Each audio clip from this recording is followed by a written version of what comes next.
Bienvenue sur La nymphe et la sorcière, le podcast où les expertes d'aujourd'hui racontent les héroïnes d'hier. Pour moi, il n'y a jamais vraiment eu grand-chose à dire sur Déméter. Déesse grecque des moissons, femme en robe longue, blanche avec une gerbe de blé, l'agriculture sous le soleil, ok, certes. Déméter avait l'air sage, bienveillante, nourricière, un peu statique peut-être, les saisons qui se renouvellent et Déméter fait toujours aussi bien son travail, que dire de plus ? Pourtant, je me trompais. Dans les mythes, autant que dans les rites, la déesse Déméter est bien plus sombre, plus agitée, plus tranchée. Déméter, c'est la mère de Perséphone. C'est celle qui, face à l'enlèvement de sa fille, face aux crimes commis par ses frères, Zeus et Hadès, va retourner ciel et terre pour la sauver. Déméter, c'est celle qui bénéficie également de cultes obscurs. Elle fait l'objet des mystères d'Éleusis. Elle est vénérée à l'échelle de la Grèce entière dans le secret des temples et parfois dans des assemblées exclusivement féminines. Déméter, c'est une déesse des femmes, mais pas des épouses dévouées ni des jeunes filles innocentes. C'est une déesse des femmes dans leur indépendance et dans leur colère. Pour discuter de Déméter, j'ai invité Manon Sauvage-Cerisier. Manon est docteur en archéologie grecque de l'université de Lille. Dans sa thèse, intitulée « Déméter dans le Péloponnèse, une étude historique et archéologique des cultes », Manon s'est spécialisée dans l'étude des cultes de Déméter dans l'Antiquité grecque. En parallèle de la recherche, elle exerce comme technicienne de terrain dans le domaine de l'archéologie préventive en Île-de-France et en Bretagne, et elle possède une riche expérience de fouilles en Grèce sur des sites comme Délos, Mécène ou Delphes. Ensemble, nous avons donc parlé de Déméter.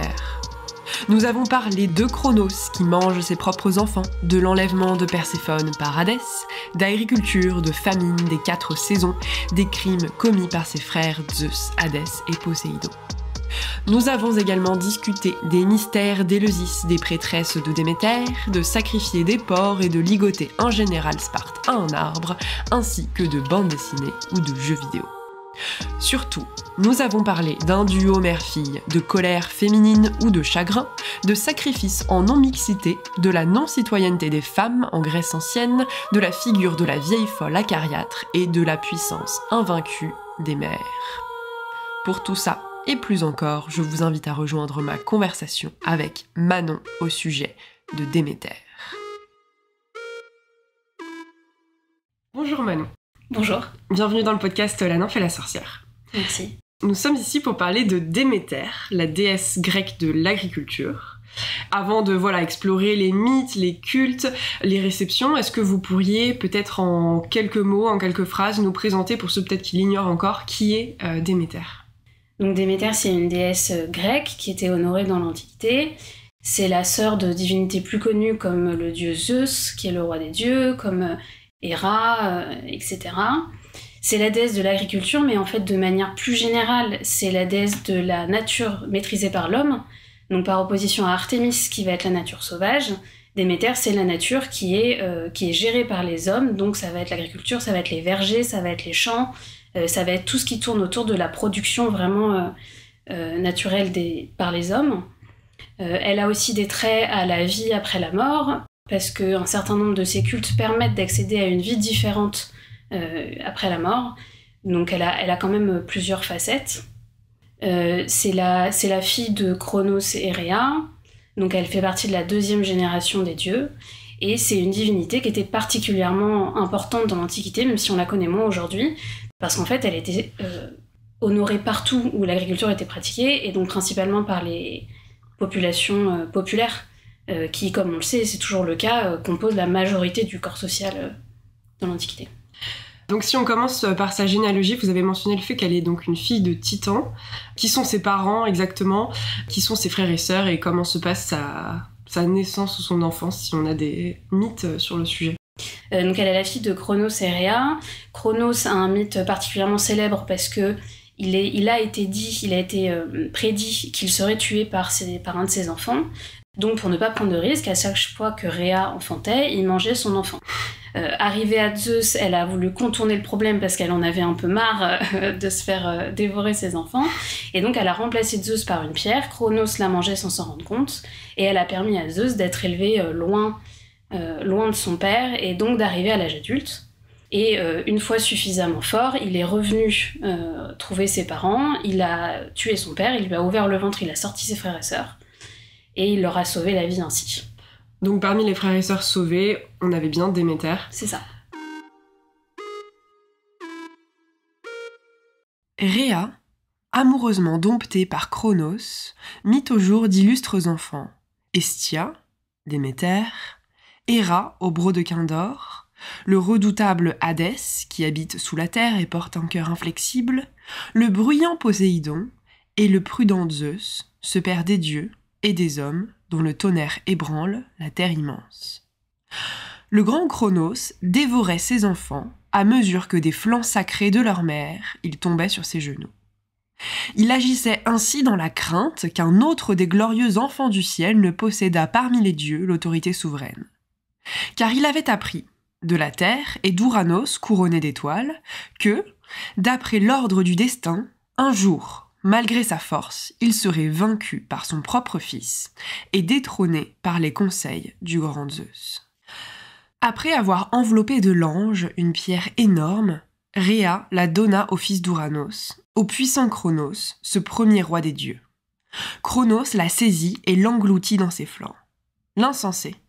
Il ne prévoyait pas qu'en dévorant cette pierre, il sauvait son invincible fils qui, désormais à l'abri du péril, devait bientôt le dompter par la force de ses mains, le dépouiller de sa puissance et commander aux immortels. Zeus affranchit de leur lien douloureux tous ses oncles, enfants d'Ouranos, que son père avait enchaînés dans sa démence. Ces dieux, reconnaissant d'un pareil bienfait, lui remirent ce tonnerre, ces éclairs, cette brûlante foudre que la terre au large flanc avait jusqu'alors recélée. Fier de ses armes divines, Zeus règne sur les hommes et sur les immortels. Hésiode, la théogonie. Très bien, ça ce sont pour les parents et les frères et sœurs de Déméter. Déméter est également connue pour avoir des enfants, et notamment une fille, Perséphone. Que connaît-on sur la naissance de Perséphone? Avec qui est-ce que Déméter a cet enfant? Est-ce qu'on a des mythes sur le sujet? Alors il y a un mythe vraiment très fondateur autour de cette figure. Perséphone, effectivement, c'est la fille de Déméter, c'est également la fille de Zeus, qui est donc son oncle et son père à la fois, comme on l'a souvent dans les mythes de l'Antiquité grecque. Perséphone, en fait, elle a deux figures. Quand elle est fille de Déméter, elle s'appelle Corée. Corée, ça veut dire en grec ancien la jeune fille. Donc c'est vraiment le personnage qui représente ce que c'est d'être une fille, en fait, vraiment une enfant dans la mythologie grecque. Et Corée, du coup, est une figure de la nature également, comme Déméter, mais plutôt de la nature jeune, donc la nature printanière, la nature qui renaît après l'hiver. Et le mythe qui entoure Déméter et Corée, c'est celui qui explique les saisons, en réalité, parce que Corée, un jour, est en train de cueillir des fleurs avec ses amis, et elle va être repérée par Hadès, le roi des enfers, qui va la trouver absolument magnifique, et qui va décider de l'enlever. Il l'enlève, il l'emmène aux enfers, Déméter se retourne et voit que sa fille a disparu, elle ne sait pas où elle est, et elle se met à la chercher absolument partout.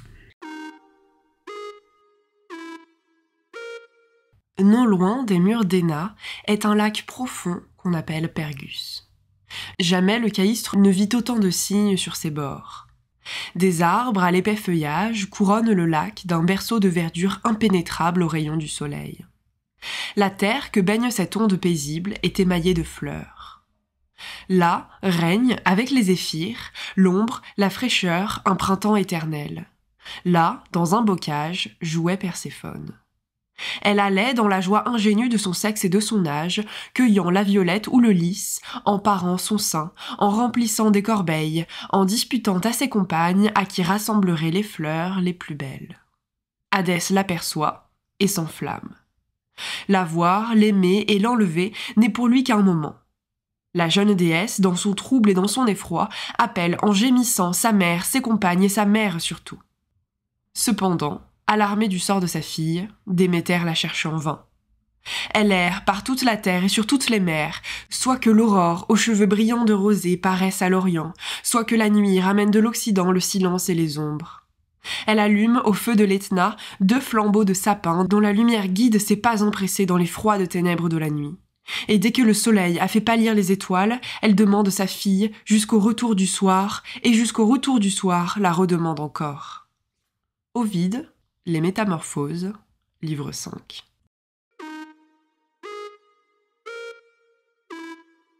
Ce qui se passe, c'est qu'elle la trouve pas, puisque du coup sa fille n'est plus sur Terre, elle n'est pas non plus sur l'Olympe. Déméter la cherche désespérément. Ça dure, et elle finit par de désespoir, vraiment dans une tragédie absolue, s'enfermer à divers endroits du monde terrestre pour pleurer, pour vraiment pour faire son deuil de sa fille disparue. Déméter, elle a une importance particulière pour les hommes parce qu'en fait, il y a un certain nombre de mythes comme ça où elle est tellement triste qu'elle s'enferme quelque part, et quand elle s'enferme quelque part, la végétation meurt.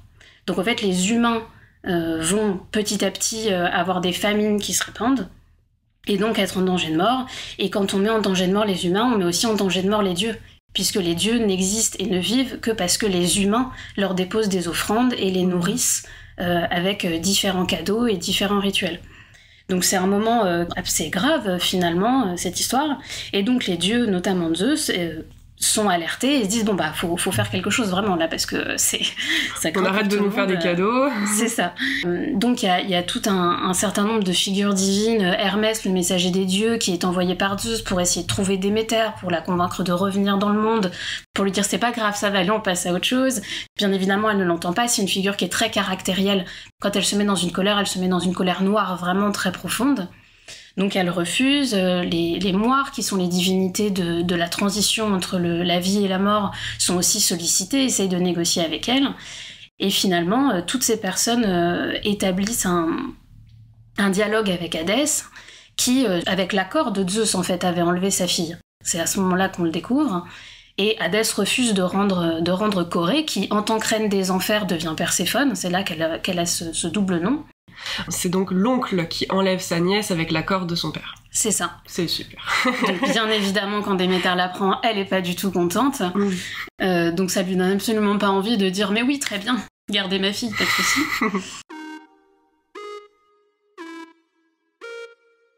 À ce discours, la déesse étonnée, pareille au marbre que travailla le ciseau, reste sans mouvement. Le dépit et la colère succèdent enfin à son égarement. Elle monte sur son char, qui l'emporte au céleste séjour, et s'arrêtant devant Zeus, le visage baigné de larmes, les cheveux épars, « Souverain des dieux, dit-elle, je viens t'implorer pour mon sang et pour le tien. Si tu n'as point pitié d'une mère, que du moins ma fille puisse toucher le cœur de son père. Ne la punis point de me devoir le jour. Je la retrouve enfin, cette fille que j'ai si longtemps cherchée, si pourtant c'est la retrouver que d'être plus certaine que de l'avoir perdue, si c'est la retrouver que de savoir où elle est. Je puis pardonner à Hadès, pourvu qu'il me la rende. Ta fille, car hélas, elle n'est plus à moi, ta fille ne peut être la proie d'un ravisseur. Zeus lui répond. Perséphone est le gage de notre amour, et l'objet commun de nos soins les plus chers. Mais s'il faut donner aux choses leur véritable nom, l'action d'Hadès est, non pas un outrage, mais un excès d'amour. Si vous consentez à son hymen, un gendre tel que lui ne saurait nous faire rougir. Si cependant vous persistez à vouloir arracher votre fille de ses bras, elle peut encore vous être rendue, pourvu qu'elle n'ait goûté à aucun fruit dans les enfers. Ovide, Les Métamorphoses, livre 5. Et en fait, c'est ce que Hadès fait à ce moment-là pour que Zeus ne puisse pas le forcer à rendre Corée Perséphone, c'est qu'il lui fait manger un fruit des enfers, la grenade, qui fait qu'elle ne peut plus définitivement quitter cet environnement-là, sinon elle mourrait, en fait. Parce qu'il y a une règle qui dit qu'on ne doit pas manger aux enfers. C'est ça. C'est ça. Et donc à ce moment-là, un deal est établi, que comme Corée Perséphone ne peut pas quitter les enfers définitivement, elle passera une partie de l'année sur Terre avec sa mère, sur Terre et sur l'Olympe, et une partie de l'année aux enfers. Avec son oncle, kidnappeur. Et on n'est pas tout à fait clair sur si Corée Perséphone est heureuse, sans la partie où elle n'est pas avec sa mère. Ça, c'est pas dit par les textes. Vous avez évoqué le fait que Déméter donc va pleurer à différents endroits, va s'enfermer dans différents endroits. Est-ce qu'on a des détails sur sa quête de sa fille, sur différentes étapes, ou voilà, est-ce que des auteurs se sont amusés à imaginer ça ? Alors, des auteurs pas nécessairement, mais il y a définitivement un certain nombre de croyances populaires qui ont repris ce mythe. Moi, j'ai étudié le Péloponnèse et j'ai vérifié ça sur ce territoire-là, mais a priori, ça existe un peu partout. Chaque population va réécrire ce mythe un peu à sa sauce et revendiquer le fait que Déméter, pendant ses errances, c'est comme ça qu'on appelle cette période les errances à la recherche de Corée, pendant ses errances, elle est venue chez eux. Par exemple, dans le Péloponnèse, on a un certain nombre d'épisodes où Déméter vient dans une ville, je pense par exemple à Phénéos. À Phénéos, on raconte que Déméter est venue, qu'elle était tellement triste qu'elle s'est enfermée, et donc il y a eu une famine, et s'en est suivi les conséquences du mythe. Il y a aussi un certain nombre d'endroits, notamment près d'Olympie, qui est un endroit assez connu pour être le lieu d'origine des Jeux Olympiques. À Olympie, on revendique dans l'Antiquité qu'il y a ce qu'on appelle un chasme, c'est-à-dire un trou dans la montagne, qui mène directement aux enfers, et où Hadès serait passé avec son char quand il a enlevé Corée Perséphone. Donc il y a tout un tas de mythes de cette manière-là, et probablement que le plus célèbre est celui d'Éleusis. Éleusis, c'est une ville à côté d'Athènes, où il y a eu un très grand sanctuaire à Déméter et Corée, qui a eu une sphère d'influence immense dans l'Antiquité. C'était un des sanctuaires où il y avait le plus de monde, le plus de renommée qui en découlait. Et à cet endroit-là, on rendait des cultes à ces deux déesses, et le mythe fondateur raconte que Déméter est venue à Éleusis. Elle y a passé un certain temps, elle s'est même attachée à la famille royale du domaine d'Éleusis, et cette famille royale avait un fils à ce moment-là qui était un petit enfant, le petit Démophon. Et Démophon aurait été en partie éduqué par Déméter, qui s'était caché sous les traits d'une vieille femme, et qui avait proposé à la reine d'élever son fils en tant que nourrice. Donc elle élève Démophon pendant un certain temps. Elle est finie par être découverte par le roi et la reine, parce qu'en fait elle essaye de rendre Démophon immortel, par un processus qui implique notamment de le mettre dans les flammes. Donc la reine panique quelque peu quand elle s'en rend compte un soir. Bien évidemment... C'est ça. Bien évidemment, à ce moment-là, Déméter se révèle, elle est la déesse, donc oh là là, merci beaucoup d'être venue chez nous, c'est formidable, quelle chance a ce petit garçon de vous avoir. Et parce que Déméter s'est révélée et parce qu'elle a passé autant de temps dans cette famille, bien évidemment, la tradition, c'est de l'honorer en faisant un sanctuaire. Et ce sanctuaire prend d'autant d'importance qu'il a été fondé sur un endroit où la déesse était présente. Et parce qu'elle est présente à ce moment-là, elle donne toute une liste de choses qui permet de suivre en fait les rites qu'elle a prescrits. Hommes ignorants et insensés, impuissants à prévoir le bien ou le mal. Tu as commis une grande faute par ta folie, car j'atteste, et ceci contraint les dieux, j'atteste l'eau inexorable de Styx. J'aurais mis ton cher fils à l'abri de la vieillesse, et je l'aurais rendu immortel, et je l'aurais comblé d'honneur sans fin. Mais voici qu'il ne lui est plus permis d'échapper à la mort et au Caire terrible.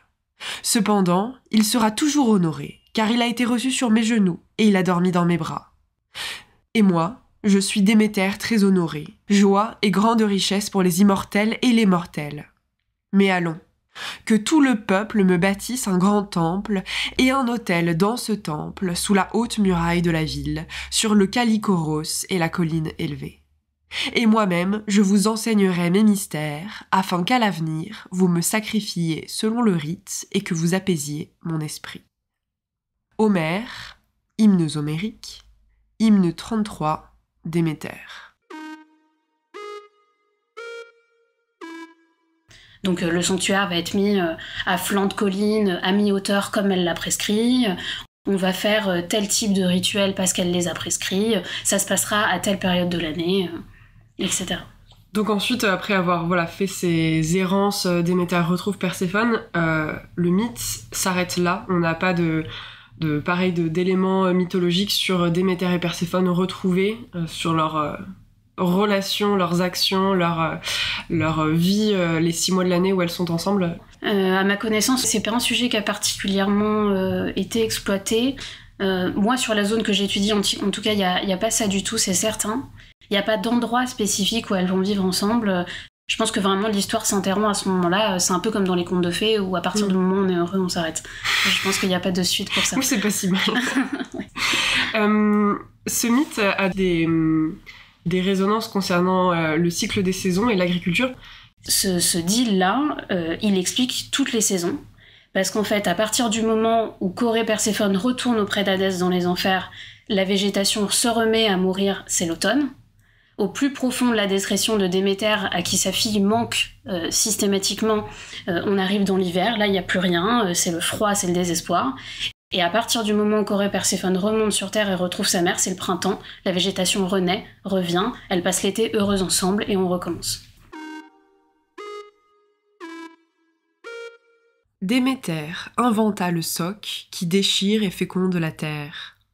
L'homme lui doit ses premiers fruits, des aliments plus doux et ses premières lois. Nous devons tout au bienfait de Déméter. C'est elle que je vais chanter. Puissent mes vers être dignes de la déesse.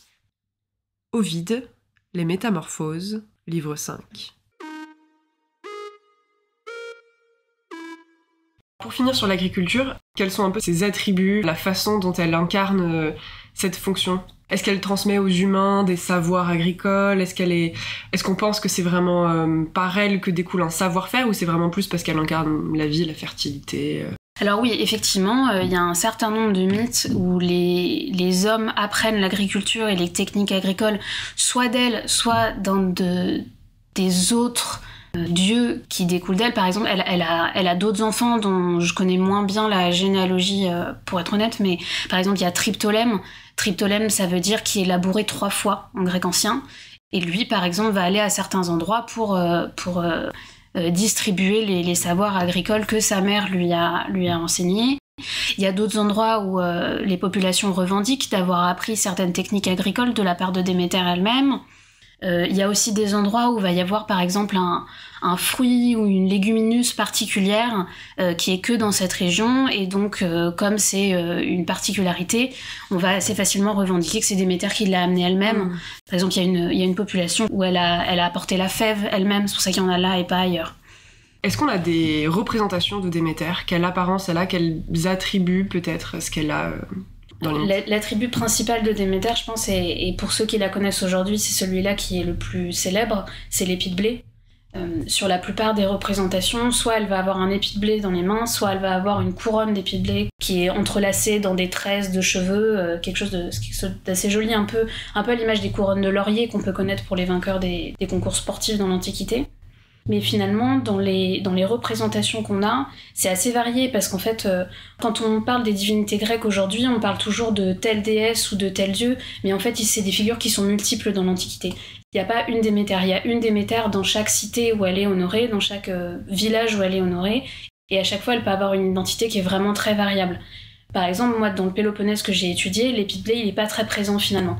Il est présent sur les représentations de la divinité sur les monnaies, parce que là on a besoin de la reconnaître vraiment, c'est important. Mais par contre, pour les statues, on va avoir d'autres types d'attributs. Il y a une forte influence d'Éleusis, et assez souvent les attributs éleusiniens sont retrouvés ailleurs. À Éleusis, on a beaucoup le sceptre pour Déméter, donc vraiment un grand bâton tel qu'on peut l'imaginer pour les empereurs romains. Pourquoi un sceptre ? Pourquoi un sceptre ? Parce qu'en fait, Déméter, c'est la figure maternelle. Beaucoup plus que Héra, qui certes est la mère des dieux et déesses de cette génération, mais qui en fait va être une figure matrimoniale plus que maternelle. Déméter, c'est vraiment la figure maternelle, c'est la mère par excellence. On a Héra qui est la femme de Zeus et qui est vue un peu avec cette caractéristique, mais elle est mère au sens de la femme mariée. Déméter, elle est quelque part célibataire en fait. Elle a eu des enfants avec plusieurs dieux, elle a eu Corée Perséphone avec Zeus, elle a eu Despina ailleurs avec Poséidon, mais c'est une femme qui est seule, elle vit pas en couple.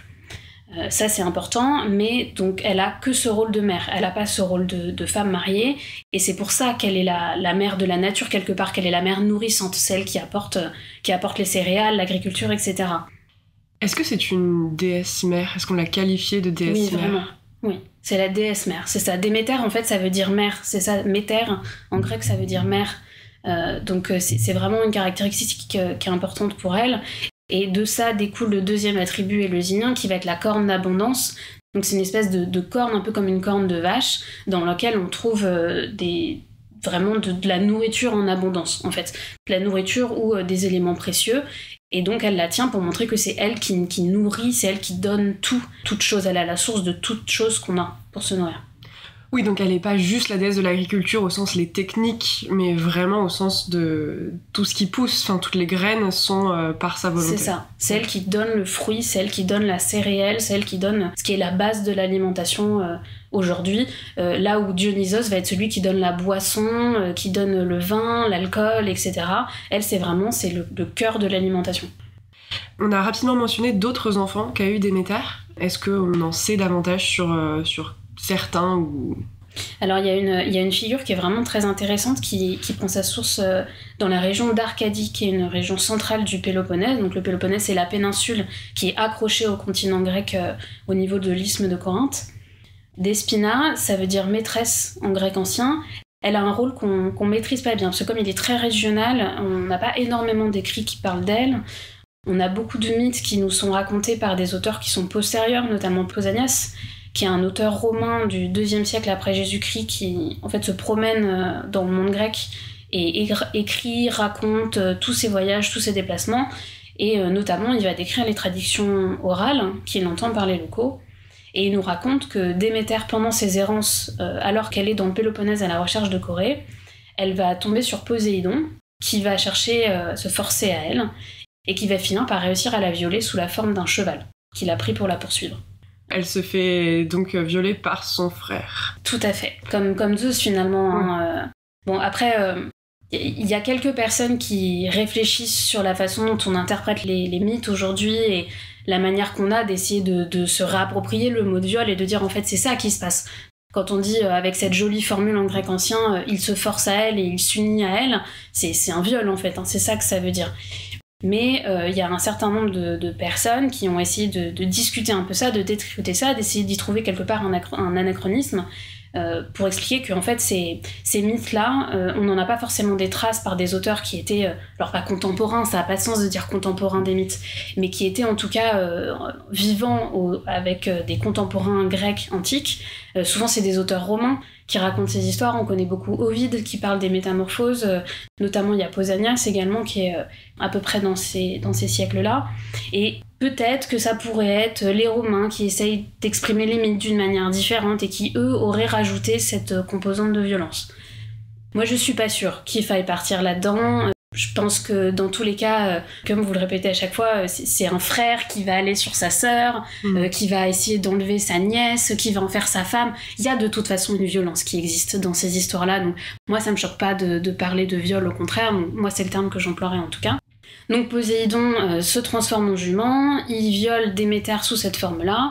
Déméter, selon les légendes, elle va donner naissance soit à une personne, qui est la déesse Despina, soit à deux personnes, Despina et Arion, qui serait un poulain, en fait, parce que donc il était sous forme d'étalon, donc c'est logique, finalement. Et donc Despina, c'est une figure qui est intéressante parce que à la fois elle existe en parallèle de Corée, puisqu'elle n'existe que parce que Déméter est en train de errer à la recherche de sa première fille, donc elles peuvent pas être la même personne.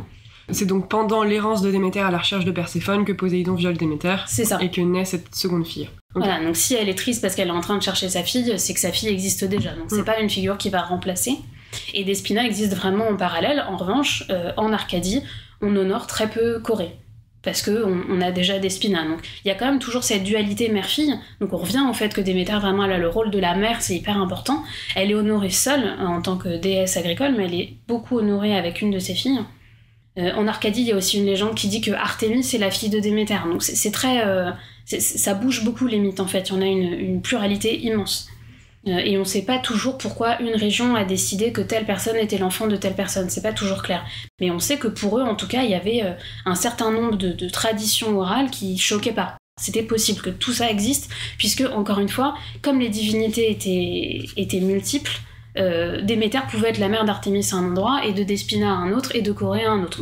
Tout ça existe en parallèle. Et Despina, c'est une divinité... comme je vous dis, on la connaît moins, en fait. On sait pas exactement sur quoi portait...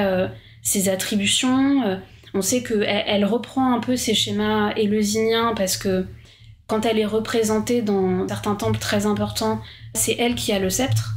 Et en parallèle, Déméter va avoir la torche, c'est un autre attribut, j'en ai pas parlé tout à l'heure, mais la torche, Ça représente beaucoup de choses. On va en parler plus tard quand on parlera des rites et des cultes.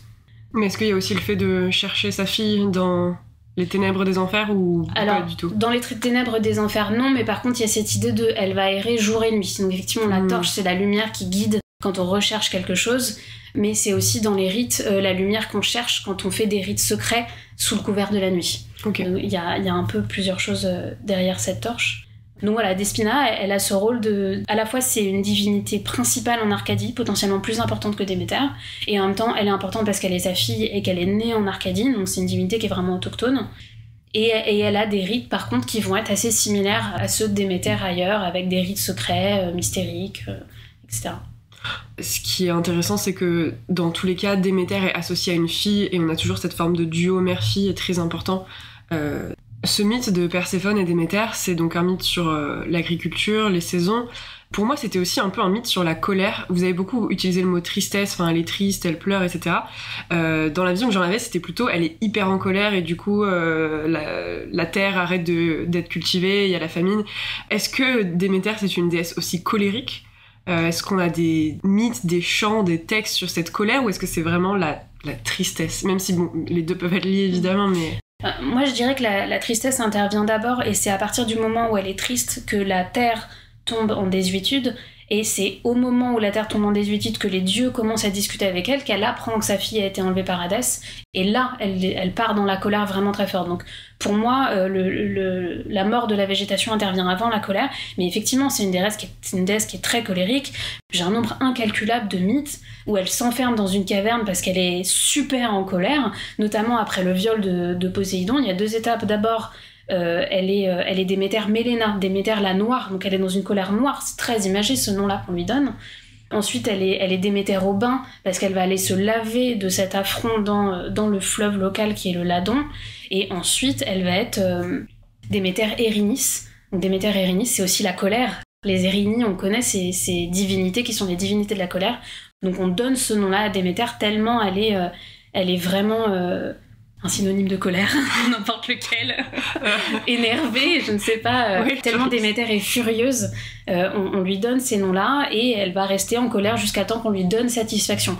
Donc elle a un pouvoir qui est immense quand même avec ce caractère hyper fort et cette influence immense qu'elle a sur le fait que le monde tourne rond en fait pour les dieux. Comme si alors elle recevait la première nouvelle de la perte de sa fille, elle arrache ses cheveux épars, elle frappe et meurtrit son sein. Ignorant en quel lieu de la terre est Perséphone, elle maudit la terre entière, accuse son ingratitude et la déclare indigne de ses bienfaits. Elle accable surtout de sa haine la Sicile, où elle a trouvé les premières traces de son malheur. De sa main irritée, elle brise le soc et les instruments du laboureur. Elle frappe de mort le bœuf agricole, le colon innocent. Et, corrompant les germes, elle ordonne aux champs d'étouffer ceux qui leur sont confiés. Ainsi la Sicile perd sa fertilité, si célèbre dans le monde. Les semences périssent en naissant, brûlées par les feux du soleil ou inondées par des torrents de pluie. Les astres et les vents exercent de funestes influences. D'avides oiseaux dévorent les grains que l'on confie à la terre, et l'ivraie, le chardon et l'herbe parasite détruisent les moissons. Ovide, Les Métamorphoses, livre 5. Vous mentionnez le fait qu'il y a plein d'autres mythes sur la colère. Est-ce qu'il y en a un ou plusieurs qui sont particulièrement intéressants à vos yeux ou qui se distinguent du reste des autres, ou c'est globalement toujours le même schéma?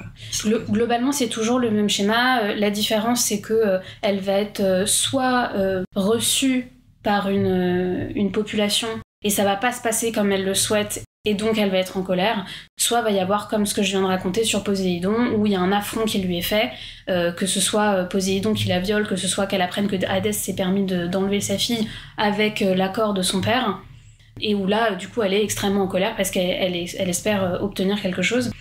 Il y a un mythe un peu marrant, enfin, oui, si, un peu marrant, je trouve.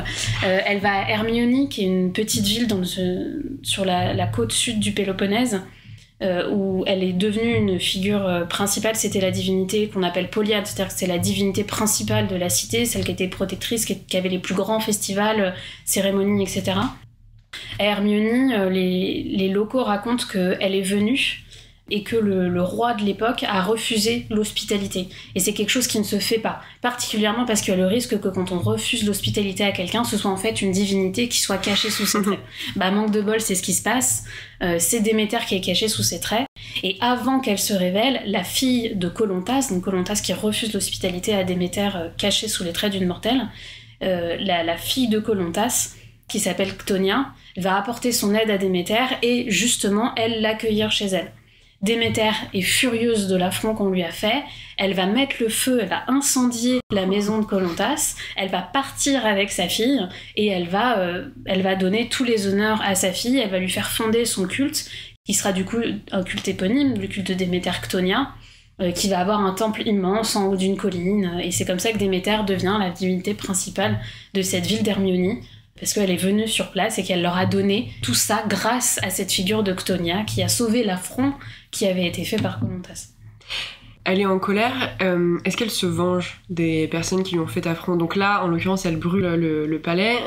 Est-ce qu'elle se venge de Poséidon, de Zeus, d'Hadès, ou est-ce qu'en fait, à partir du moment où elle récupère ses filles, elle est apaisée?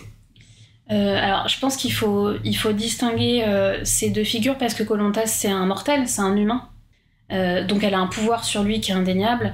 En revanche, je pense que face à Hadès et Poséidon, ou même Zeus, il n'y a pas de question. C'est des dieux qui sont très puissants. Il y a un ascendant des dieux sur les déesses qui est assez évident dans la mythologie grecque. Je pense pas qu'elle ait le pouvoir de s'en venger, sauf quand elle fait en sorte qu'il y ait une famine et que donc les humains meurent et que donc les humains ne nourrissent plus les dieux. Et là, elle met les dieux en danger. Mais je sais pas si c'est de la vengeance autant qu'une conséquence obligatoire du fait que parce qu'il n'y a plus de nourriture, etc. Il y a une part de vengeance, mais qui n'est pas forcément la plus importante. En tout cas, frontalement, à ma connaissance, non, il n'y a pas de mythe de vengeance de ce type-là. Ouais, c'est plutôt une façon de leur mettre la pression. C'est un peu ça, ouais. Plutôt que de s'en prendre à eux directement. Donc, vous êtes notamment spécialiste de Déméter dans le culte. Déjà, est-ce qu'on a des temples à Déméter? On en a mentionné quelques-uns. Quelle est un peu la cartographie des temples principaux? Des temples, il y en a partout. Mais ça, c'est vrai de la plupart des divinités. C'est particulièrement vrai par Déméter, parce que comme je le disais, elle est honorée par les classes populaires. Donc les classes populaires, elles sont absolument partout. Elles sont dans les villes, elles sont dans les campagnes. Donc des temples à Déméter, on en a vraiment c'est un nombre incalculable. Paradoxalement, on n'en a pas retrouvé beaucoup, probablement parce que on a retrouvé les temples les plus grands qui étaient en pierre, mais les temples de petites communes, par exemple, qui étaient de mauvaise facture, qui étaient potentiellement plus petits, au milieu de nulle part, on les a moins retrouvés. Mais quand on regarde les textes, moi pour le Péloponnèse, par exemple, on se rend pas forcément compte de la taille que c'est, mais j'en ai trouvé plus de 70, des cultes à Déméter. Alors, tous les cultes n'ont pas nécessairement un logement, c'est-à-dire un bâtiment dans lequel on met la divinité, donc un temple, mais ça donne quand même une bonne idée du nombre. Il y a des cités, sur le territoire d'Hermionie, par exemple, dont on parlait à l'instant, il y en a 7 des temples à Déméter. C'est énorme. Enfin, il n'y a pas de... Je ne peux pas exprimer ça autrement. Vraiment, c'est un nombre très très important. Donc la cartographie des temples de Déméter, elle est impossible à faire, il y en a partout. Vraiment, il y en a partout, c'est sûr et certain. Mais ce que vous dites aussi, c'est que parce que c'est une déesse vénérée par les classes populaires en tant déesse de l'agriculture, les temples sont pas tous en pierre ou, je sais pas, en marbre, en tout cas des matériaux qui restent, c'est des temples aussi dans des matériaux qui périssent et qui disparaissent. Ouais. Alors ça peut être des matériaux qui périssent et qui disparaissent, ça peut être des matériaux qui aussi ont été récoltés pour des besoins ultérieurs. Donc la pierre, le moellon par exemple, c'est quelque chose qu'on utilise pour construire les maisons. Contrairement aux énormes blocs de marbre qu'on se figure pour les temples grecs, qui sont pas forcément réutilisables pour une architecture de la vie de tous les jours. Ça peut être dans des matériaux périssables, ça peut être aussi simplement, ça a disparu parce que c'était au milieu de nulle part. Il n'y a pas forcément de règles. Toutes les divinités avaient des temples qui étaient de moins bonne facture et des temples qui étaient magnifiques en marbre, brillant, avec des décors, etc., comme on l'imagine aujourd'hui quand on pense à l'Acropole, par exemple, d'Athènes, et à ce genre d'endroits hyper célèbres. Par contre, elle avait des bâtiments qui ont disparu parce que c'était dans des matériaux qui n'étaient pas pérennes. Alors justement, que fait-on dans ces temples? Est-ce qu'on a un culte ou même un ordre de prêtrise dédié à Déméter qui se distingue par des rituels, par des prières particulières? Comment est-ce qu'on l'a pris? Le temple en Grèce antique, c'est pas forcément un endroit où on fait des cultes. Le temple, c'est l'endroit où on met la statue de la divinité pour lui donner une présence, une existence dans la société. On lui donne un logement, une maison. En fait, le temple, c'est la maison du dieu.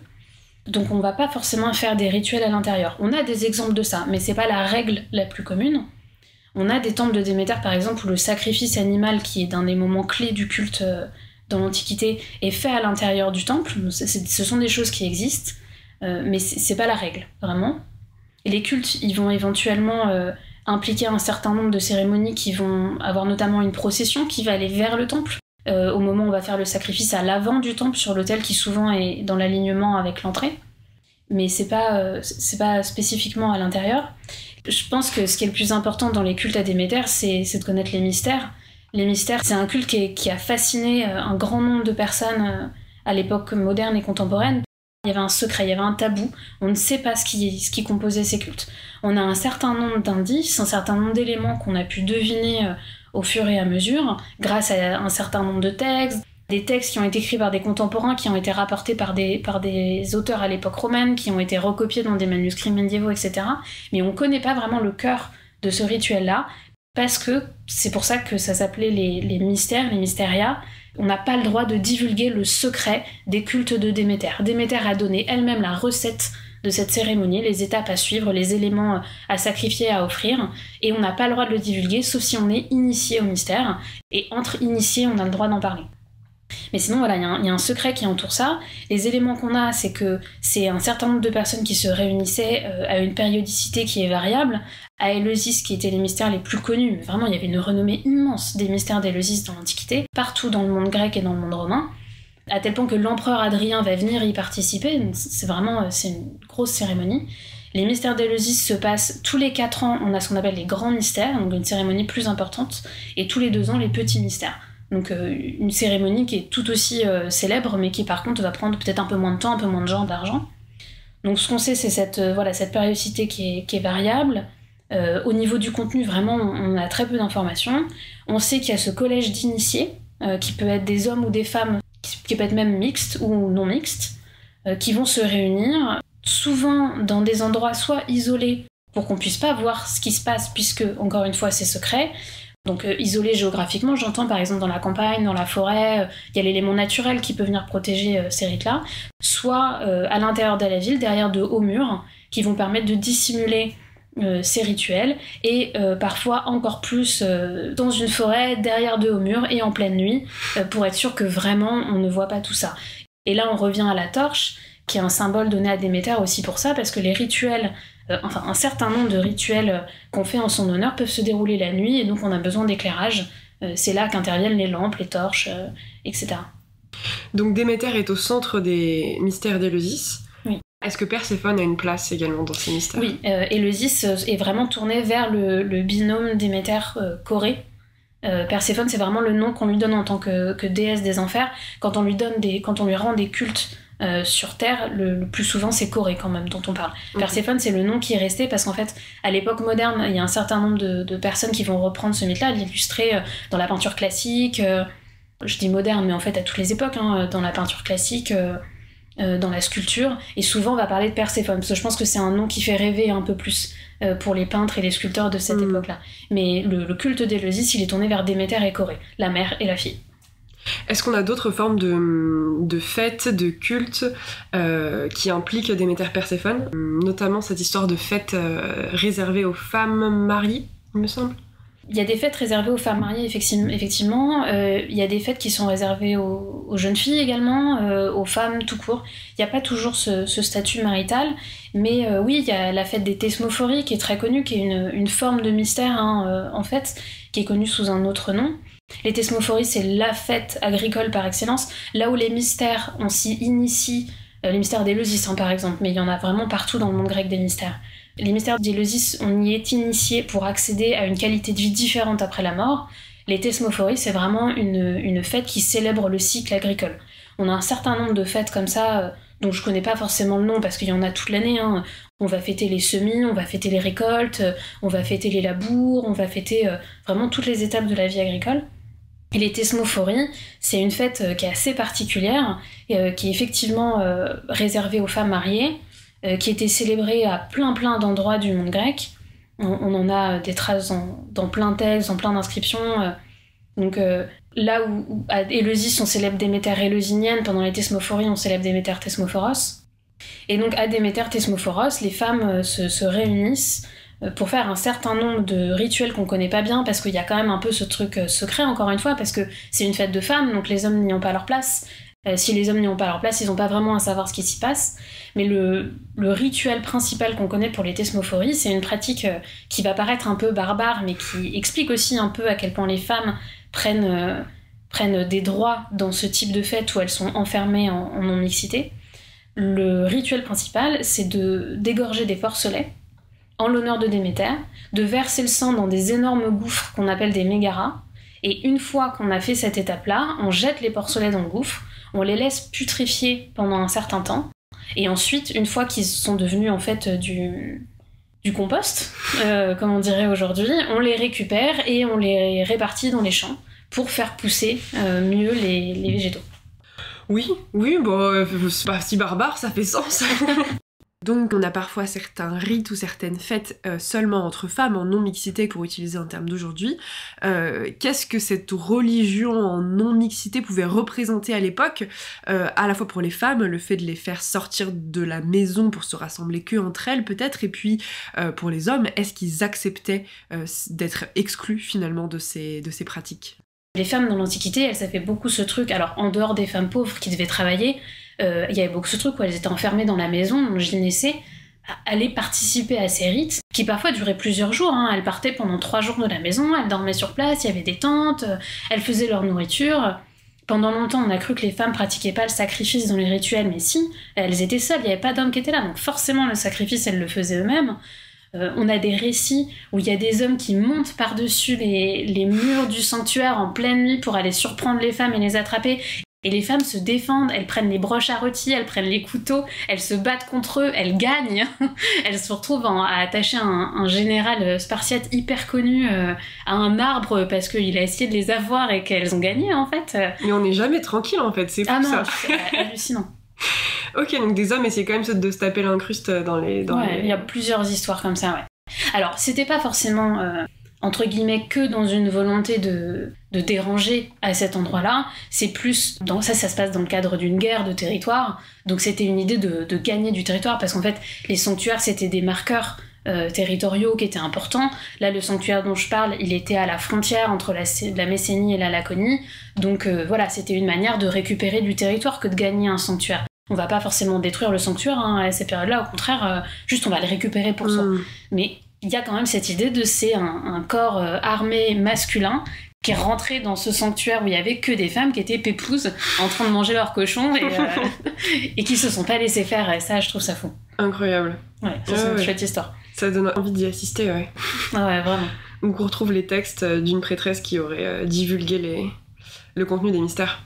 Ce serait pas mal. Alors on a retrouvé une inscription, alors pour le coup pour des mystères mixtes, on a retrouvé une très longue inscription qui décrit pas le culte mais les préparatifs à faire et les éléments qu'on a besoin d'avoir sur place. Donc voilà, on sait que ça durait plusieurs jours parce qu'il y avait des tentes, on sait qu'il y avait tel ou tel sacrifice à faire, on sait qu'il y avait une procession, on sait dans quel ordre étaient les gens dans la procession parce qu'il y avait plus ou moins de prestige en fonction d'où on se trouvait, on sait comment ils devaient s'habiller, mais ouais, on sait toujours pas exactement ce qui s'y passait, c'est dommage. Est-ce qu'on sait qui participerait à ce genre de fête ? Est-ce que ce sont vraiment des habitantes lambda ?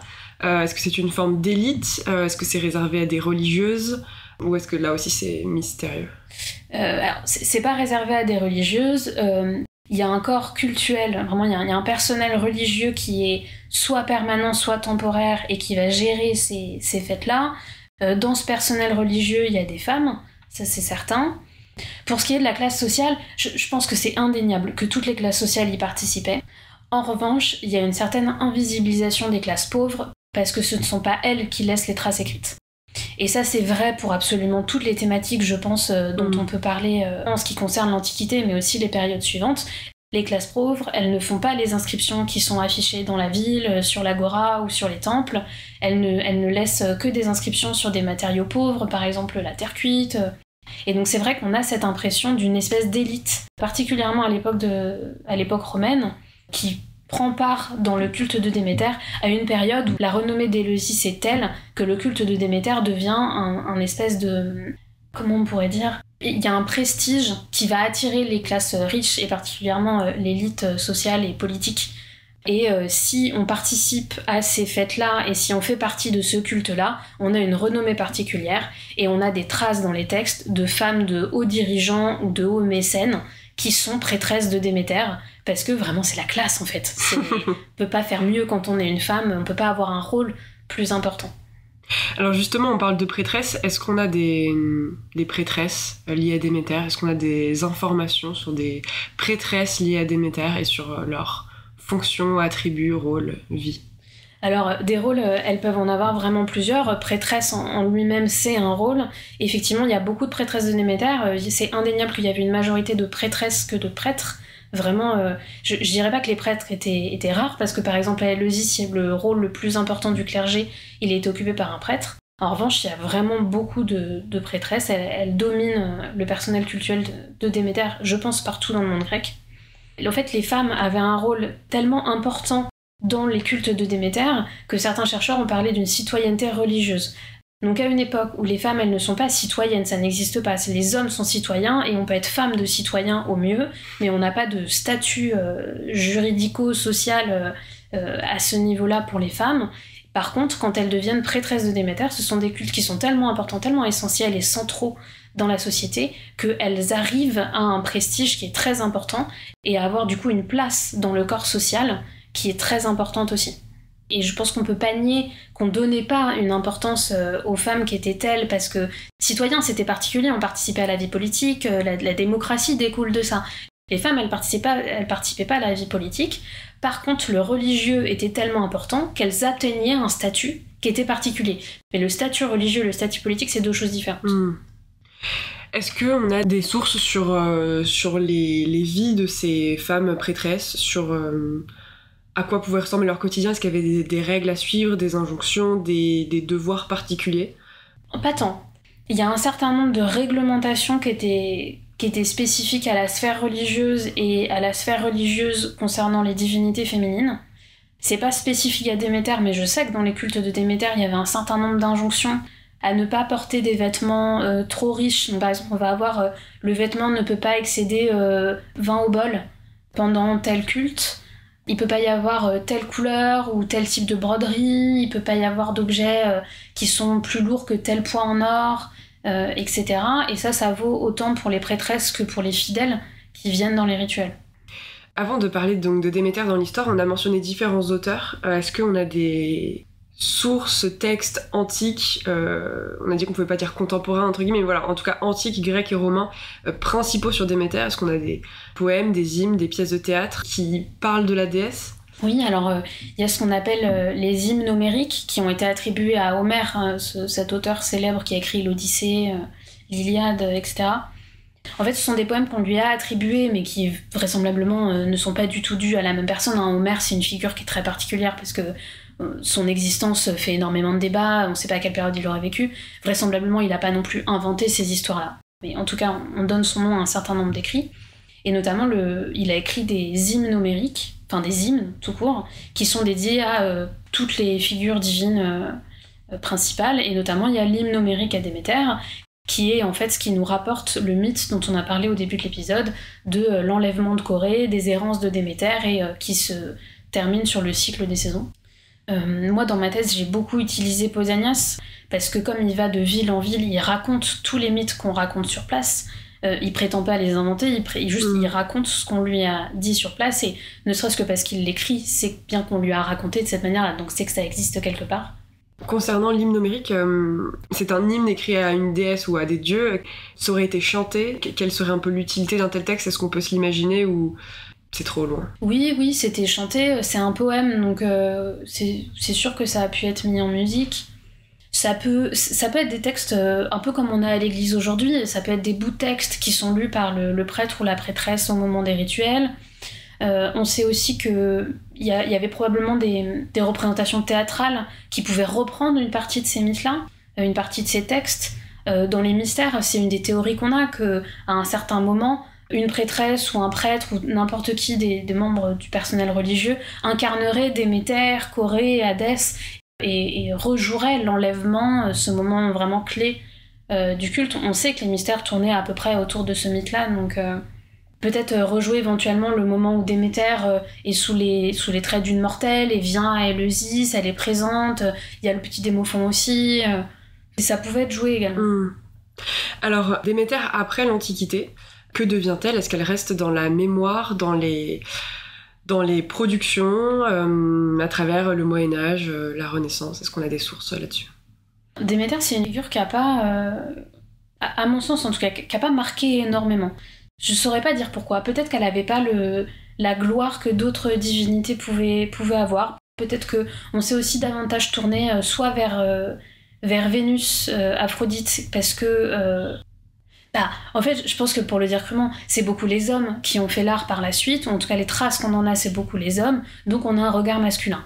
Donc soit ils vont faire les dieux qui sont puissants, qui sont forts, qui vont peser vraiment lourd dans une image, et donc on va représenter des mythes qui sont... principalement on a des dieux, soit ils vont représenter les déesses qui étaient belles, donc on va représenter Aphrodite parce qu'on peut la représenter nue, et que le nu c'était un grand sujet à la fois dans la sculpture et dans la peinture.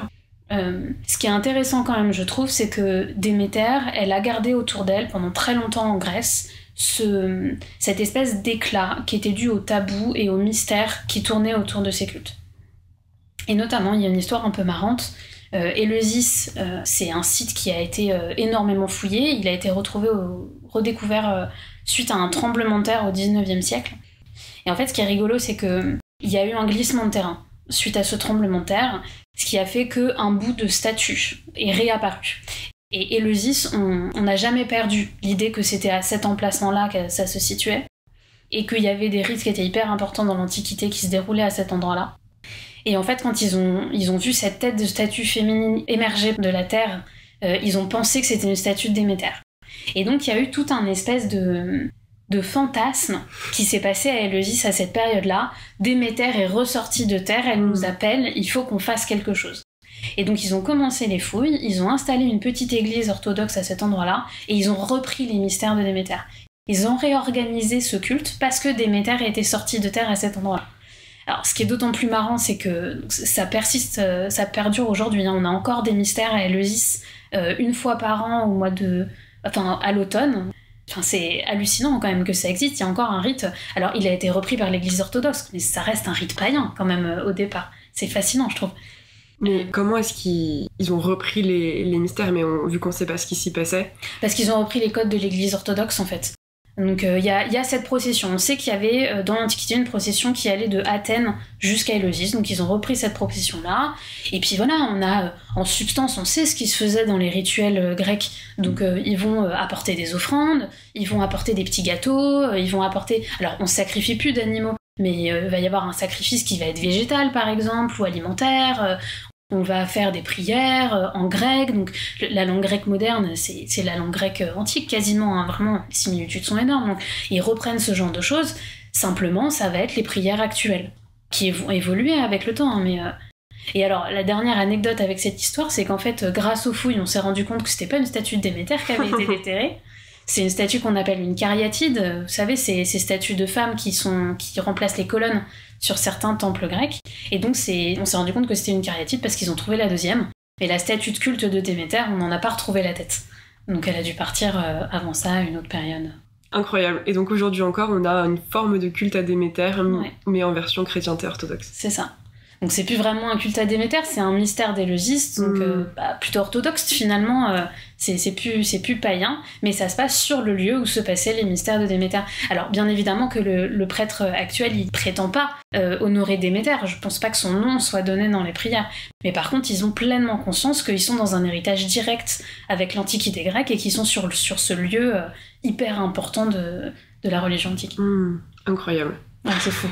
C'est incroyable. C'est un lieu assez fou. En plus, j'ai jamais eu l'occasion de participer au mystère, parce que j'ai jamais été en Grèce à ce moment-là, mais je le regrette vraiment. Ce serait fou de pouvoir le faire un jour. Toujours, c'est sur la to-do. Ouais, clairement, ouais. Justement, on disait donc que Déméter a un peu disparu, peut-être parce qu'elle n'est pas nue ou belle comme Aphrodite, Vénus. On imagine que là, c'est une femme habillée avec des blés, c'est peut-être un peu plus chiant dans un regard masculin qu'une femme nue au milieu de l'écume, mais est-ce qu'il y a quand même... une persistance à travers les époques de Déméter, où vraiment elle est tombée dans l'oubli, jusqu'à ses redécouvertes archéologiques, bien sûr. Moi, j'ai pas en tête forcément qu'elle a été représentée Déméter, il y a pas de doute. Une déesse avec un épi de blé, c'est un motif iconographique qui a persisté. Là, moi, en tout cas, j'ai pas en tête de représentations célèbres qui mettent en scène Déméter. On a représenté davantage l'enlèvement de Perséphone.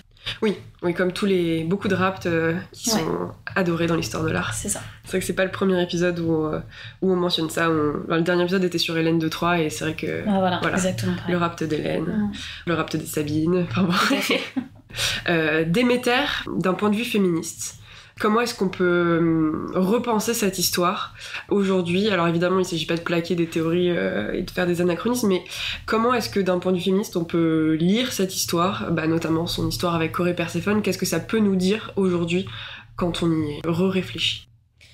Moi, j'y vois principalement la puissance de la mère.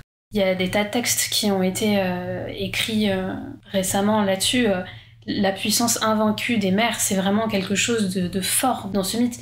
C'est une mère à qui on a arraché son enfant, avec qui elle vivait à deux, pas dans le cadre d'une famille avec un homme, mais vraiment elles étaient toutes les deux, le binôme c'est ça, c'est pas l'homme et la femme, c'est la mère et la fille. Et elle remue ciel et terre, littéralement, pour retrouver son enfant, la chair de sa chair qu'on lui a arrachée. Ça, je pense que c'est un message qui est vraiment très très fort, et elle gagne quelque peu quand même à la fin. Alors certes, il y a un compromis qui est établi, parce que les hommes ne lui laissent pas le choix, mais elle récupère quand même sa fille une partie de l'année, parce que la menace qu'elle représente était telle qu'on pouvait pas complètement lui dire non. Donc en fait, Zeus, qui avait donné l'accord à son frère d'enlever sa nièce, ou sa fille à Zeus, sa nièce à Hadès, va aller le voir pour négocier de faut que tu lui donnes quelque chose, parce que là on va tous mourir en fait. Et je trouve ça fort comme message quand même, de dire... En fait, elle a fait une manifestation, elle a fait un pied de grève et elle a gagné. Donc ça, je trouve ça très, très, très important. Je trouve ça important aussi que plusieurs endroits dans le monde grec où Déméter a fait une colère, vraiment est partie dans une fureur telle qu'on lui a offert un lieu de culte. Je trouve ça beau parce que du coup, on célèbre ces endroits où elle a fait cette marque de caractère.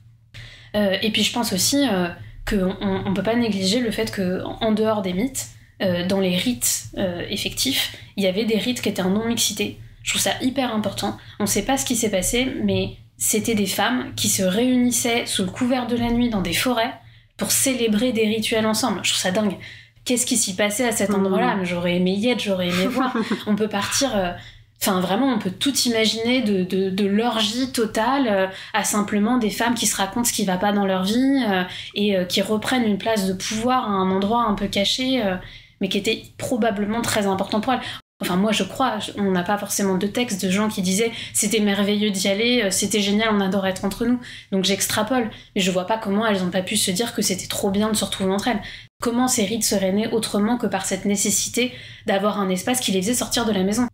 Alors dans la réflexion ou la critique féministe, on voit bien comment on peut repenser Déméter, mais qu'en est-il des cultures contemporaines, le cinéma, les romans, la littérature? Est-ce qu'on a des apparitions de Déméter? Et si oui, est-ce que son image se transforme par rapport aux textes antiques?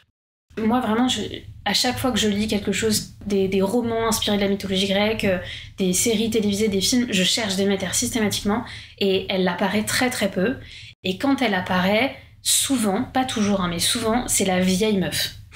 Vraiment, c'est la dame âgée. C'est une vieille personne qui est un peu décrépite, qui est la patriarche, quoi, tu vois. Mais quoi comme source, par exemple ? Dans des livres, dans des... Ouais, dans des livres, Alors, il y a une bande dessinée qui s'appelle Lore, L-O-R-E, qui reprend le mythe de Déméter Perséphone, mais là, Perséphone est contente d'avoir été enlevée et Déméter est la méchante. C'est la mère castratrice qui essaye de l'enfermer, qui veut l'empêcher de grandir. Hadès, c'est l'homme de sa vie, limite elle est partie volontairement avec lui. Donc, c'est question quand même comme réécriture, hein, pourquoi pas, mais quand on a l'histoire, vraiment, c'est pas du tout ça qui s'est passé. Enfin, vraiment, c'est complètement absurde de faire de la femme la méchante. Enfin... Oui, et puis de romanticiser un kidnapping et un viol, ouais, aussi, quoi. Moi, je trouve ça un peu inquiétant. Alors, j'ai pas du tout envie de faire de la pub pour cet homme-là actuellement, mais Neil Gaiman, quand il a écrit American Gods, il a pas mis Déméter dedans. Par contre, quand ils ont fait la série, il y a la figure de Déméter dedans qui apparaît. Mais encore une fois, c'est une vieille femme folle qui est dans un asile. Ah, mais l'enfer.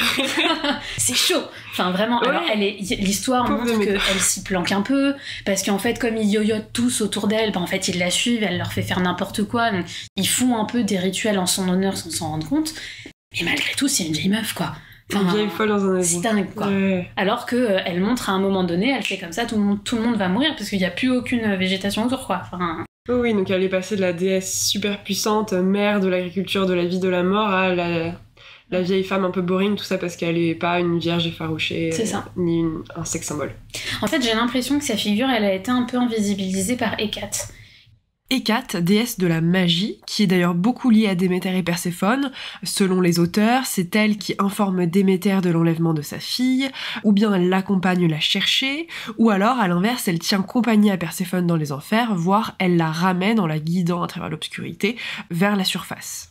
Il y a plein de romans contemporains qui mettent en scène des magiciennes, qui ont la triade d'Hécate comme dans leur généalogie, ou qui ont appris la magie. Même dans Buffy contre les vampires, il y a cette divinité, c'est une divinité à 3 têtes, à 3 visages. Qui Comme est- Hécate, du coup. Voilà, c'est ça. Hécate, qui Ouais. est une grande magicienne. Et en fait, je pense que le côté magie, parce que Hécate, elle a un caractère assez similaire à Déméter, c'est une femme, mère, qui est très forte, qui a beaucoup de pouvoir, mais je pense que le côté magie a davantage plu, et que du coup, on n'a pas vraiment besoin de Déméter quand on a trouvé Hécate, je pense. Mm. Il y a un peu, peut-être qu'il y a quelque chose un peu de cet ordre-là. Après, voilà, je sais qu'il y a des romans sur les mystères d'Éleusis qui ont été écrits, mais souvent on suit un garçon, un jeune garçon dans l'Antiquité grecque, et la divinité, elle est imaginée, puisque elle est pas là pendant le rituel. J'ai pas souvent croisé cette figure-là, quoi. Et alors justement, on évoquait dans la BD que donc Déméter est la vieille femme relou et Perséphone s'enfuirait volontairement. J'ai l'impression que c'est quand même aussi une tendance dans la réécriture du mythe que on va réinventer le fait que Perséphone était consentante et que finalement elle a vécu un grand amour avec Hadès. Enfin, je sais pas si tu connais les livres Hadès et Perséphone. Non, je connais pas. Mais c'est des romans young adultes hyper populaires où du coup la relation elle est tombée amoureuse de son kidnappeur, quoi. C'est vraiment la réécriture. Et en tout cas, c'est vrai que c'est un peu la tendance le pendant Déméter la relou et Perséphone amoureuse de son violeur. C'est fou ça. À la fois, je vois l'intérêt de l'idée, et à la fois, quand on sait d'où ça vient, c'est vraiment choquant finalement. Alors, je pense à un jeu vidéo qui s'appelle Hadès et qui met en scène un fils d'Hadès qui essaye de s'échapper des enfers. Et là, Hadès retrouve sa place de dieu terrifiant des enfers, menaçant, méchant, acariâtre, etc. Et alors, j'ai pas joué au 2e volet, mais je sais que dans le 2e volet, Déméter apparaît. Et en tout cas, dans le premier, on devine assez rapidement que sa mère, c'est Perséphone. Et justement, elle est sur Terre et il essaye de la rejoindre, en fait. Donc il y a quand même cette idée qui peut être gardée dans certaines œuvres. Alors je trouve ça intéressant que ce soit le jeu vidéo qui a quand même une tendance au sexisme assez violente, qui finalement a gardé cette part-là. C'est pareil, il y a une autre BD qui s'appelle Goofy Comics, un truc comme ça, Okay. qui met en scène un petit Hadès trop mignon, qui est un peu en sweatshirt à capuche, avec une Perséphone avec les cheveux roses, qui vole partout dans la nature, et qui est hyper mignonne et qui est hyper heureuse d'être là. Ils sont hyper amoureux. Lui, il a un petit cerbère qui est un petit chiot qui est trop mignon, et ils vivent une vie absolument parfaite dans les enfers. Ouais, donc il y a vraiment cette vibe de Hadès et Perséphone 100% amoureux. Ouais, c'est dingue. Je sais pas comment on est arrivé là, je trouve ça absurde. Peut-être que ça a fait fantasmer le fait de vivre dans les enfers. Bah, c'est très stylé d'être la reine des enfers, mais bon, si t'es arrivé là par kidnapping et par viol, c'est pas fou, quoi. Enfin, oui. C'est vrai qu'il y a ce truc où Perséphone, c'est une figure qui est puissante. Effectivement. Alors, elle est pas très honorée sous cette forme-là. Et même Hadès, Hadès, il a pas beaucoup de temples dans l'Antiquité, parce qu'en fait, on se tient assez loin des divinités qui font peur, en fait. On peut pas éviter la mort de toute façon, c'est pas en faisant des offrandes qu'on va éviter de mourir. Donc, il n'y a pas vraiment ce truc-là. Donc, dans le fond, je pense que ont été exploitées des figures qui étaient très peu exploitées dans l'Antiquité, parce qu'on en avait peur, et effectivement, les figures dont on a peur, on peut en faire un peu ce qu'on veut aujourd'hui. On peut reclaim un certain nombre de choses et réécrire comme on le sent, mais ouais, je trouve ça part d'un lieu assez curieux quand même, de vouloir déformer à ce point, donner cette espèce d'image que c'est pas grave en fait de comment ça a commencé, ce qui compte c'est comment ça se passe. Non. Oui. Et Non, celle non. qui était l'héroïne badass qui vient la sauver devient la relou acariâtre C'est folle. fou ça. Je trouve ça hyper vexant. C'est horrible. Comment est-ce que vous avez découvert Déméter ? Est-ce que vous vous en souvenez ? Et puis surtout, qu'est-ce qui vous a intéressé et vous a poussé à creuser cette figure ? C'est rigolo parce que j'ai découvert Déméter totalement par hasard. J'avais un rendez-vous avec la personne qui allait devenir ma directrice de master recherche en spécialité antiquité grecque. Et je lui ai dit que moi je voulais travailler sur la religion, c'était ça qui me passionnait. Peut-être travailler sur une déesse, ou en tout cas, voilà, j'avais pas vraiment d'idée, j'étais très ouverte, je pense que tout m'aurait passionné en fait. Donc elle m'a dit, bon bah, si tout peut vous intéresser, on va essayer de trouver quelque chose qui n'est pas fait. Par exemple, Déméter, ça n'intéresse personne. Vous voulez vous lancer là-dessus ? Bon, prenez 2 mois, lisez des trucs, dans 2 mois on se reparle, parce que c'était au début de l'été, donc elle proposait qu'on en reparle à la rentrée. Renseignez-vous, et puis à la rentrée on décide si ça vous intéresse. Je suis tombée vraiment dedans complètement par hasard. D'autant plus que, moi je suis citadine, l'agriculture c'est pas vraiment quelque chose qui me touche beaucoup, vraiment c'était du hasard total. Et puis j'ai commencé à lire sur Déméter et je me souviens de m'être dit mais elle est incroyable cette nana, elle est badass, elle est colérique, elle a des humeurs complètement excessives, je me reconnais un petit peu en elle quelque part. Et en même temps c'est quelqu'un qui se bat pour ses convictions, pour ce qu'elle considère être juste. J'ai trouvé ça très très fort comme message. J'ai adoré l'idée que ce soit une figure qui était détachée de la figure masculine. Elle est seule, elle est forte, et en même temps c'est pas la jeune fille qui est vierge, qui est aussi c'est hyper intéressant ces figures-là dans l'Antiquité grecque et l'idée que les déesses pouvaient exister sans être touchées par les hommes totalement, même s'ils essayent, mais voilà, elle était forte, elle était adulte, il y avait pas du tout cet attrait sexuel que peuvent avoir les déesses vierges. Je trouvais ça hyper intéressant en fait, et donc j'ai totalement plongé là-dedans et dans l'idée de on pourra jamais démêler les secrets de Déméter, mais par contre essayer ça me tente vraiment. Pour terminer le podcast, pourquoi est-ce que c'est important de continuer de parler de Déméter aujourd'hui ? Pour les mêmes raisons que c'est hyper important de continuer à faire de l'archéologie, de l'histoire, de revenir sur la Grèce, parce que c'est un lieu qui terminera jamais de révéler ses secrets. J'ai passé 7 ans de thèse sur Déméter, donc j'ai plus que des arguments pour continuer à l'étudier. Je pense que c'est un puits absolument inépuisable, je pense qu'il y a une pluralité de cultes qui est fascinante. C'est certainement vrai des autres divinités, juste moi c'est celle-là que je connais. De fait, continuer à étudier les mystères, c'est un peu stérile parce que on trouvera jamais la réponse, on pourra que continuer à fantasmer, extrapoler. Donc finalement, même si c'est le plus fascinant, c'est le moins intéressant à étudier d'un point de vue scientifique. Mais c'est une figure qui est tellement multiple, elle est passionnante. Eh bien, merci Manon d'être venue sur le podcast aujourd'hui. De rien, merci de m'avoir invitée. J'adore parler de Déméter, ça m'a fait plaisir. Ça s'entend. Vous venez d'écouter un épisode de La nymphe et la sorcière, le podcast où les expertes d'aujourd'hui racontent les héroïnes d'hier. Je m'appelle Servane Ardouin-Delorme et vous pouvez me retrouver à la réalisation, à l'écriture et au montage de cet épisode. La musique que vous entendez au générique a été créée par Mathilde Desanges, les recherches documentaires ont été effectuées par Laetitia Port-Louis et les illustrations réalisées par Morwena Descotes, alias le Palais des Courants d'Air sur YouTube. Une sacrée team de dames dans le podcast comme dans la vraie vie que je remercie. Si cet épisode vous a plu, n'hésitez pas à vous abonner au podcast sur la plateforme où vous nous écoutez, à nous mettre des petits pouces, des likes, voire des commentaires que nous lisons toujours avec bonheur. Enfin, vous pouvez suivre l'actualité du podcast sur Instagram ou sur YouTube @la nymphe et la sorcière. Merci pour votre écoute et à très bientôt.